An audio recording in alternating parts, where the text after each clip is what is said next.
Hi friends, welcome to my channel. 11th maths la matrix and determinants la exercise 7.2 la 18th sum da paakaporom. If lambda is equal to -2, determine the values of அப்படினு ஒரு determinant கொடுத்திருக்காங்க. 0, 2 lambda, 1 lambda square 0, 3 lambda square plus 1 minus 1, 6 lambda minus 1 0. Lambda is equal to -2 னு சொல்லி இந்த lambda ல substitute பண்ணிக்குவோம். சரிங்களா?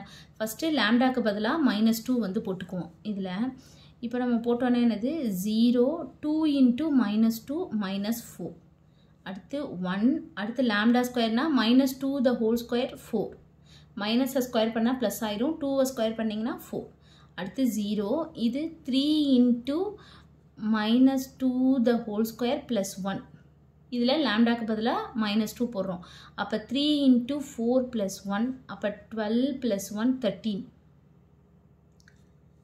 அடுத்து -1 lambda 6 into lambda -1 அப்ப 6 into -2 -1 அப்ப -12 -1 அப்ப இது வந்து -13 இது 0 சரிங்களா போட்டோம் அடுத்து என்ன பண்ணனும் அப்படினா டைரக்ட்டா டிட்டர்மினன்ட் படிங்க 3 × 3 டிட்டர்மினன்ட் தான் இது பிளஸ் இது மைனஸ் இது வந்து பிளஸ் 0 ஃபர்ஸ்ட் 0 இருக்கறனால நம்ம அப்படியே 0 ன்னு சொல்லி போட்டுருவோம் அடுத்து மைனஸ் இங்க மைனஸ் into மைனஸ் பிளஸ் ஆயிரும் அப்ப +4 அப்போ இத மறைச்சுக்கணும் அப்ப என்னது 4 into 0 0 0 minus -13 அப்போ 0 minus -13 plus 1 அடுத்து இதையும் மறைச்சுக்கணும் அப்ப 4 into -13 அப்ப 4 in அப்ப என்ன வரும் -4 into 13 அடுத்து 0 -0